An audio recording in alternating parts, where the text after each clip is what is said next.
Welcome to this week's OK at Work with myself, Sarah Sawyer, and my colleague, Russell Berger, both attorneys at Offit Kurman.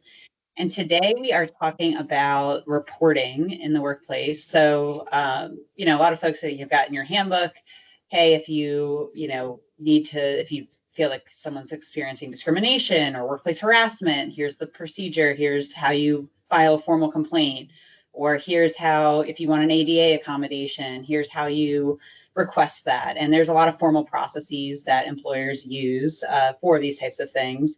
However, there are a lot of times where maybe an employee won't actually use that formal process. So what are some things that employers should be thinking about when an employee is maybe not using the formal process, but maybe electing something under one of your policies? Yeah, so the starting point there is that formal or informal, a request, a complaint is still going to be valid and is going to have to be addressed. Now, you should absolutely have formal process. You should try to drive people through that formal process or to that formal process as much as possible. But if a complaint comes up or it just bubbles up organically in a conversation between a mid-level manager and their employee, that's still a complaint. And it needs to be, the manager needs to know that's got to get to HR, and HR can kind of handle it through a formal process as much as possible. Or if you don't have HR, it needs to get to the president, the CEO, the chairperson, whoever it is who's in charge, so that it can be addressed. And then, also, I think it's important to note that, the laws that we're talking about in kind of the employment context are written to protect employees. And so while you can have a formal process that's compliant, when there's gray area, when there's doubt, when there's a question as to, well, should the employer have known and asked more questions, or should the employee, have known to follow the formal process that's in the handbook? I mean, those kind of close calls and gray areas are going to go in favor of employees and against employers 9 times out of 10, if not 10 times out of 10. So, it's really important from the employer standpoint, in an effort to mitigate that risk, to be proactive, to know, this probably is a request for an accommodation, or I think this is a complaint about harassment. I better make sure I treat it as such. And again, you can try to then steer it into the formal process and ask for certain information in formal ways, but, informal or formal, a complaint, a request for an accommodation is still going to be something an employer is going to have to deal with.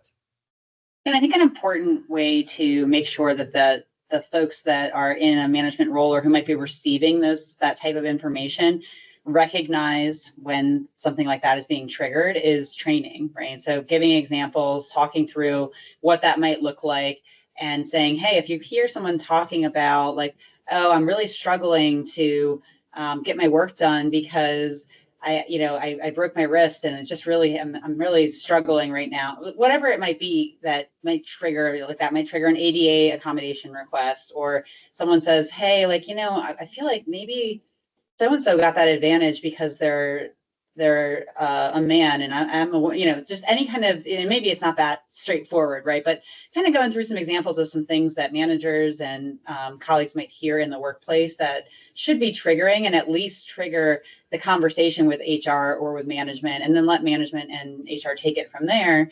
But at least those things that people might hear in passing, might hear in conversations that could help elevate those things to the right place and make sure that people get what they need and are protected. Yeah, I mean, that's right. Because, your HR department will understand some of this nuance, and you as the CEO will likely understand some of this nuance. But, that second or third level down manager who's still, technically a manager under the law and has reporting obligations and, is roped into all, the management responsibilities just as much as the CEO is. Are they going to recognize it? Are they going to take proper action? Are they prepared to handle it? And, I think a big, point number one in that training you're talking about is issue spot it and raise the flag, raise the alarm to the right people. You don't have, the mid-level manager doesn't have to solve every problem. They just have to identify it and tee it up, and so that the company can bring in the right resources.